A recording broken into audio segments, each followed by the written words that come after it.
আজকে আমরা এলাকার ভাই ব্রাদার সকলে মিলে হাঁস পার্টি করলাম, অর্থাৎ হাঁসের মাংস দিয়ে আমরা পিকনিক করেছি। আমরা অনেক মজা করেছি, খাওয়া দাওয়া করেছি, সকল কিছু এই ভিডিওতে আমরা দেখানোর চেষ্টা করেছি। তো সবাইকে অনুরোধ, ভিডিওটি না টেনে সম্পূর্ণ দেখবেন। হাঁসের মাংস খেতে মজা বয়ে পড়ছি।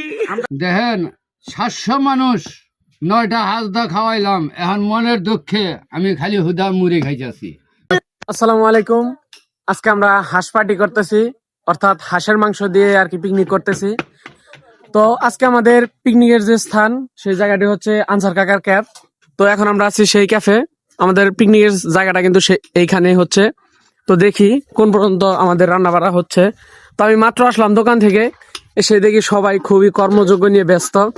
তো আমাদের পাশে সোলাইমান ভাই কিন্তু খুব সুন্দর কাটাকাটি করতেছে, সে কিন্তু কাটাকাটির জন্য এক্সপার্ট। আমাদের হাঁস পাটির যে মূলত যে মাংসগুলা, সেই হাঁসের মাংসগুলা কিন্তু এই মাংসগুলা, এখানে 2টা হাঁসের মাংস রয়েছে। আর এই মাংসগুলা কিন্তু প্রসেসিং করছে আমাদের সোলাইমান দাদু। উনি কিন্তু বিশাল একটা ক্রেডিট নিয়ে নিল। আর এখানে কিন্তু সেই হাঁসের মাংস রান্না করার জন্য মশলাপাতি কষানো হচ্ছে। তো এগুলো রান্না করতেছে হচ্ছে আমাদের আনসার কাকা, মানে এই ক্যাফের মালিক। আর হচ্ছে পাবেলও কিন্তু বিশাল একজন শেফ, মানে একটা ভাব নিতেছে। ও কিন্তু রান্না পারে না, তারপরে একটা ভাব নিল। আর এটাই কিন্তু হচ্ছে সেই মূলত আমাদের আনসার কাকার ক্যাফ। এই ক্যাফে কিন্তু খুব সুন্দর একটি নিরিবিলি পরিবেশ, এখানে আপনারা আসতে চাইলে আসতে পারেন। আর আমরা কিন্তু খাবো হচ্ছে এই কলার পাতাতে। এই কলার পাতা কিন্তু বাঙালি ঐতিহ্য, এটাতে খেতে কিন্তু খুবই ভালো লাগে। আমাদের রান্না কিন্তু প্রায় হয়ে আসছে শেষের দিকে। তো এখন একটা নাড়াচাড়া দিতেছি, দেখি কি অবস্থা।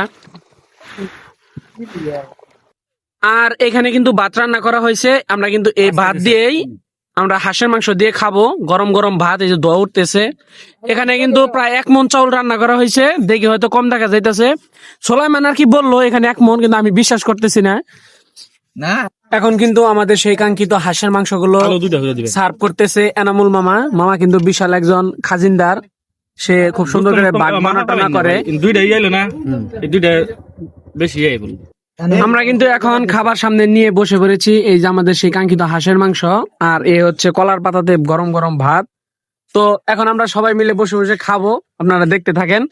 তো আমাদের সাথে কিন্তু সবাই আসছে। তো এই যে আমাদের মামা, এই যে ছোট ভাই, তো এই যে গ্রামের সকল ভাই ব্রাদার, আমরা সবাই মিলে কিন্তু খাবার খাচ্ছি। সবাই মিলে যখন এইভাবে একসাথে বসে খাবার দাবার খাই, খুবই ভালো লাগে বিষয়টা। না সমস্যা নাই, তুমি এটা নিয়ে আপনি খাবা বউ নই। প্রথমে আমি একটু হাঁসের মাংস ঢেলে নিলাম। খাচ্ছেন সেটা অন্যরকম, কিন্তু এইরকম গ্রামীণ পরিবেশে সবাই মিলে 2-4 টাকা চাঁদা তুলে এরকম পরিবেশে খাওয়ার মজা, আপনি যেদিন না খাবেন, যতদিন না খাবেন ততদিন বুঝতে পারবেন না যে এইটার মজা কি। তো আপনাদের কাছে বিনীত নিবেদন, যদি কোনোদিন না খেয়ে থাকেন, অবশ্যই এইভাবে আপনারা কোন একটা অনুষ্ঠানের আয়োজন করবেন, খেয়ে দেখবেন যে এর মজা আনন্দটা কি। তো মামা, আমার দর্শকের উদ্দেশ্যে কিছু বলবেন না? ইনশাল্লাহ ভাগিনাকে সাপোর্ট করবেন। আর মূলত ভাগিনা, আমরা ভাইবেরা প্রায় এরকম অনুষ্ঠান আয়োজন করি, ব্লগ করি না, ভাগিনা ওইভাবে ব্লগ করেন। মুহূর্ত গুলোকে সবার সামনে উপস্থাপন করি।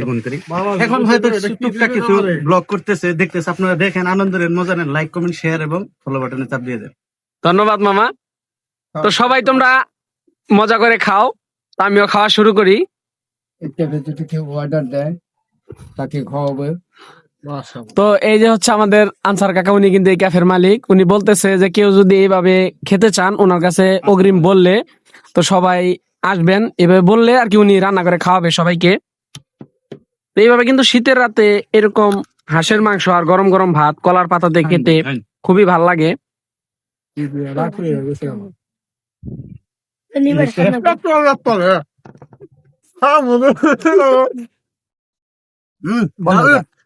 ভাই ভালো লাগতেছে। হাঁসের মাংস কিন্তু প্রচুর পরিমাণে জাল হয়েছে, যার কারণে খাইতে পারতেছি না। এই যে পোলাপান এই জায়গায় বসছিল 2 জন, তারা কিন্তু জালের কারণে কান্না কাটা করে উঠে গেছে গা।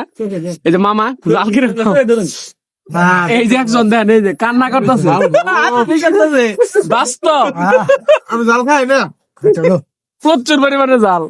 এই জাল কেমন হয়েছে মেহেদি? একের জাল কানন জাল কিরকম? পাবেল ও তো খাওয়ার দাম দেয় পড়ছে কি জাল নাকি আমি সে কিন্তু প্রচুর পরিশ্রম করতেছে সবারই খাবার দাবার নিয়ে খুব চিন্তা করে ও ছোট রাখি আমাদের পুরা ফ্রেন্ড সার্কেলের ভিতরে ভাই ব্রাদারের মধ্যে দুইজন সর্বোচ্চ খাদক, এই যে একজন সে কিন্তু মাত্র শুরু করতেছে বলতে আমাদের শেষ, তার এখনো শুরু ধরতে গেলে সে এখনো কিন্তু দেখেন প্লেট বোঝায় ভাত।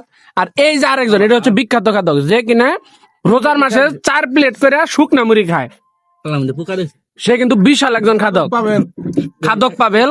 মামাও মোটামুটি চলে আর কি, কম না, অনেক খায়। তা আমার কিন্তু শেষ, আমি খাওয়া শেষ দা দিছি